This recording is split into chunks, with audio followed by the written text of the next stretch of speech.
नमस्कार दोस्तों, आज के इस वीडियो में हम बात करेंगे उस पंजाब के बारे में। जी हाँ, वही पंजाब जिसे भारत का अन्नदाता कहा जाता है। आज वो अन्नदाता खुद भूख और बर्बादी से जूझ रहा है, क्योंकि पिछले 40 सालों में सबसे बड़ी बाढ़ ने आज वर्तमान समय में पंजाब के विकास की जो रफ्तार थी उसको ठप कर दिया है। जी हाँ, इस बाढ़ ने। और सबसे बड़ी दर्द की बात यह है कि जिसने हमें रोटी दी, चावल दिया, आज उसी किसान की थाली खाली पड़ी है।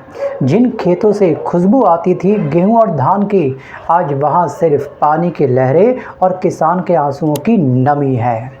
क्योंकि इस बाढ़ ने जी हाँ, पंजाब के 1000 से अधिक गांवों को पूरी तरीके से डुबो दिया है। इस बाढ़ ने 3 लाख एकड़ फसल पानी में बुरी तरीके से बह चुकी है। सोचिए, वो फसल जो किसान की जीवनदायिनी होती है और अप्रत्यक्ष रूप से हम आम नागरिक की ज़िंदगी भी होती है। अगर हमको अन्न प्राप्त ना हो, सोचिए हमारा क्या हाल होगा।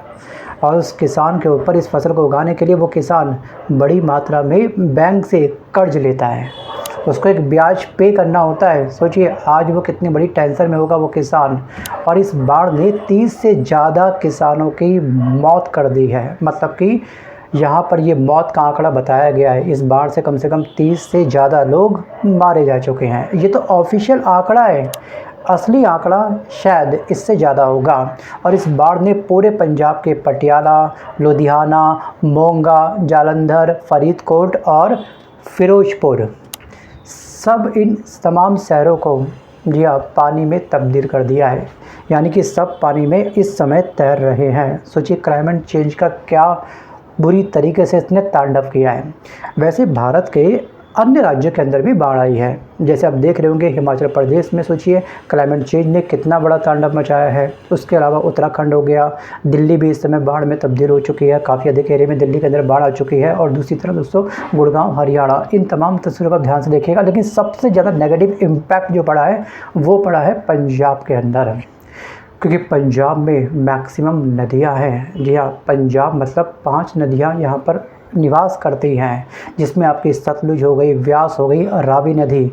इसमें सबसे अधिक नेगेटिव इफ़ेक्ट देखने को मिला है। यानी कि सब अपने किनारों को तोड़ करके गांवों को, ये तमाम नदियाँ सतलुज, व्यास, रावी गांवों को निगल चुकी हैं। क्योंकि अब क्या हुआ कि इसी समय में डैम से भी एक बड़ी मात्रा में कई क्यूसेक पानी छोड़ दिया गया था।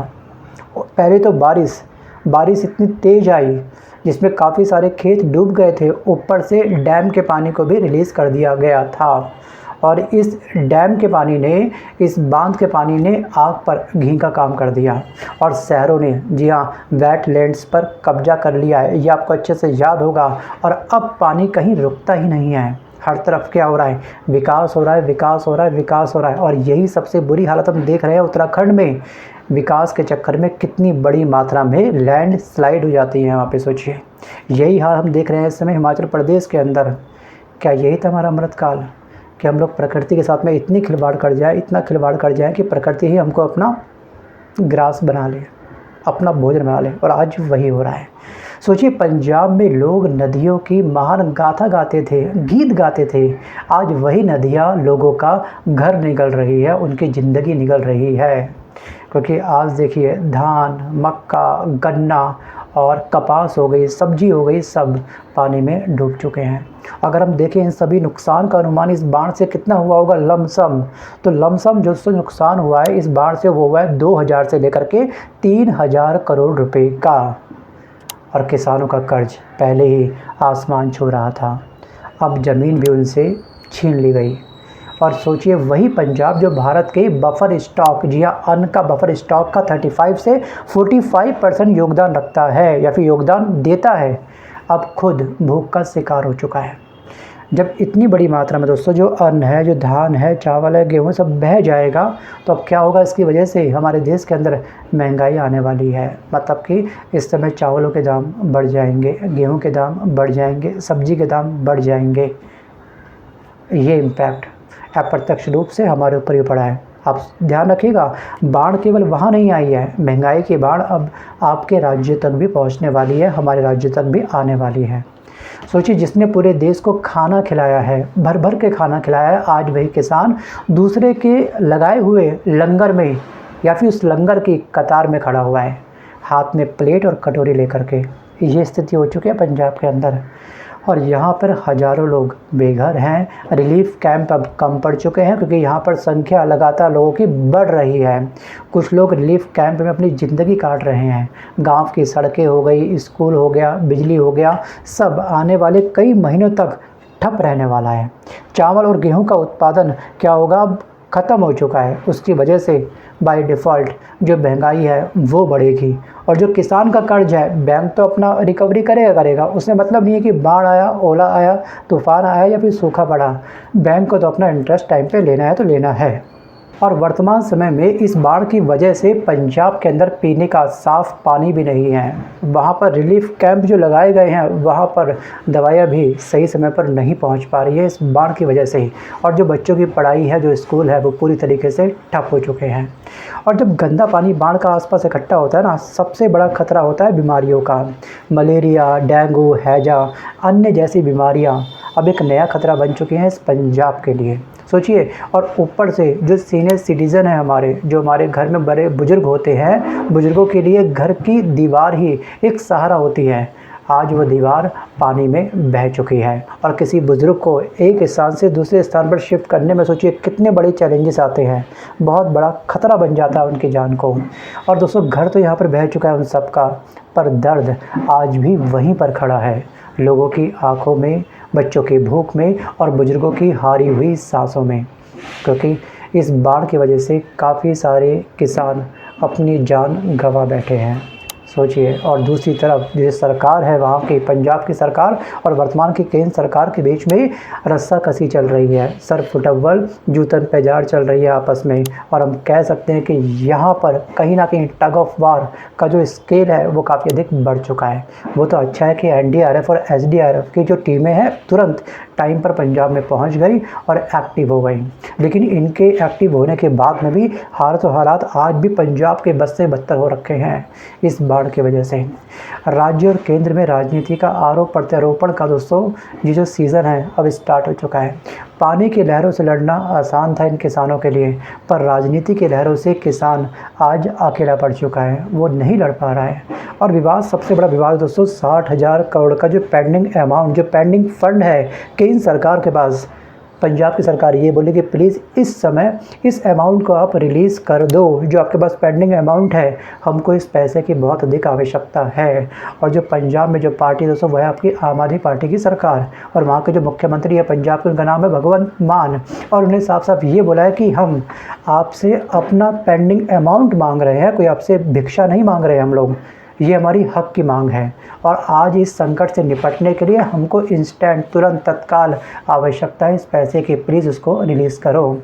और पंजाब सरकार का, इनके आम आदमी पार्टी का ये भी आरोप है कि जीएसटी से जुड़े राजस्व में हुए 49,727 करोड़ के घाटे, और राज्य स्तरीय जो आरडीएफ होता है और जो एमडीएफ होता है, इसमें 8,000 करोड़ की कमी से वित्तीय घाटा और अधिक गहरा चुका है, जो बाढ़ राहत में बहुत बड़ी बाधा बन रहा है। स्टेट पहले से घाटे में चल रही थी, ऊपर से बाढ़ आ गई है, और ऊपर से केंद्र सरकार के पास जो पेंडिंग अमाउंट है वो रिलीज़ नहीं हो पा रहा है। इसलिए पंजाब की सरकार लगातार केंद्र सरकार के ऊपर दबाव बना रही है कि प्लीज़ इस फंड को आप रिलीज़ करो। और सच कहूँ तो पंजाब में ना इस पैसे की बहुत अधिक आवश्यकता है, क्योंकि 40 सालों का रिकॉर्ड टूट चुका है। जो बीते करके दिन जो बाढ़ आई है यहाँ पर, सब कुछ तबाह हो चुका है। दोस्तों, ये बाढ़ एक्चुअली कहीं ना कहीं अप्रत्यक्ष रूप से हमारे लिए भी एक बहुत बड़ा खतरा है, क्योंकि फसलें तमाम यहाँ पे जो बर्बाद हुई है उसका इम्पैक्ट हमारे घर के अंदर भी पड़ेगा। जी हाँ, आटा, नमक, नून, या फिर कह सकते हैं कि चावल और जो गेहूँ है उसके दाम भी अब बढ़ने वाले हैं। पंजाब का दर्द सिर्फ पंजाब का नहीं है, ये पूरे देश की भूख और भविष्य से जुड़ा हुआ मामला है, और जो क्लाइमेट चेंज को नज़रअंदाज हम लोग नहीं कर सकते हैं। जी हाँ, अगर नज़रअंदाज हमने किया, इग्नोर किया, तो आने वाले सालों में सिर्फ पानी बहेगा और हमारी आंखों से केवल आंसू बहेंगे। और क्लाइमेट के साथ में छेड़खानी अगर हम कम करें तो ये हमारे लिए ज़्यादा अच्छा होगा। आप सोचिए उत्तराखंड के विकास को लेकर के कितने बड़े बड़े जो पर्वत हैं, जो माउंटेन हैं, वो काटे गए थे। केदारनाथ मूवी आपने देखी होगी, वो प्रकोप आपने देखा होगा, तो आई थिंक आपको बहुत चीज़ें क्लियर हो चुकी होंगी। जब क्लाइमेट अपना तांडव मचाता है ना, तो हमारे साथ इंटरेस्ट के साथ में हमसे वसूली कर लेता है, तो उसके साथ छेड़खानी ना करें उतना अच्छा है। और आज जो पंजाब ना रो रहा है, अगर हमने सबक इससे नहीं लिया तो कल पूरे देश भूख और बाढ़ के आंसुओं में डूब जाएगा। और अब मेरा आपसे एक सवाल है कि दोस्तों, राष्ट्रीय आपदा क्या होती है और जो राजकीय आपदा होती है वो क्या होती है? यानी कि मुआवजे की दरें जो SDRF हो गया, जो NDRF के तय मानक होते हैं, वो क्या होते हैं? अगर किसी व्यक्ति की इस बाढ़ की वजह से डेथ हो जाती है तो उसे कितना अमाउंट मिलता है? और जिनका जो फसल है, जिनकी फसलों को नुकसान हुआ है, उनको कितना पैसा मिलेगा? चलिए वीडियो को पॉज करके आप मुझे कमेंट करके पक्का बताइएगा। एक्चुअली जो ये मानक होते हैं, इसमें अगर किसी व्यक्ति की बाढ़ की वजह से डेथ हो जाती है तो 4 लाख रुपए का अमाउंट मिलता है। और अगर फसल का नुकसान होता है तो उस किसान को, उस अन्नदाता को 13,500 प्रति हेक्टेयर के रूप में वो राशि सरकार उस अन्नदाता को, उस किसान को प्रोवाइड करती है।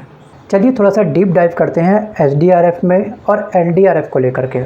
देखिए, SDRF की फुल फॉर्म होती है स्टेट डिज़ास्टर रिस्पांस फंड। ये राज्य और केंद्र सरकार मिल करके इस रिस्पांस फंड को तैयार करती है।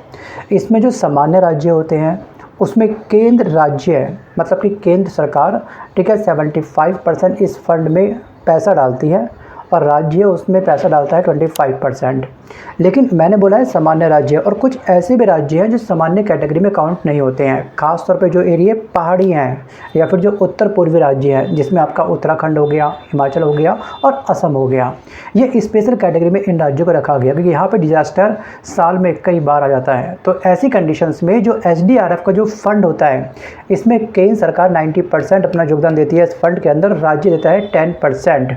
और इससे अगर कोई डिज़ास्टर आता है तो इसी फंड से तुरंत खाने पीने का सामान वहाँ की जनता को प्रोवाइड करा जाता है, दवाई वगैरह प्रोवाइड की जाती है, यहीं से कैश निकाला जाता है, राइट। और दूसरी तरफ जो NDRF है, जिसे बोलते हैं नेशनल डिज़ास्टर रिस्पांस फंड, यानी कि जब SDRF का जो अमाउंट है, जो राज्य केंद्र सरकार ने मिलकर बनाया है 70-25 मिलकर या फिर 90 या फिर 10%, अगर वो कम पड़ जाता है या फिर बहुत बड़ी आपदा आ जाती है, पूरा पैसा उस समय NDRF फंड से प्रोवाइड करता है केंद्र सरकार उन तमाम राज्यों को।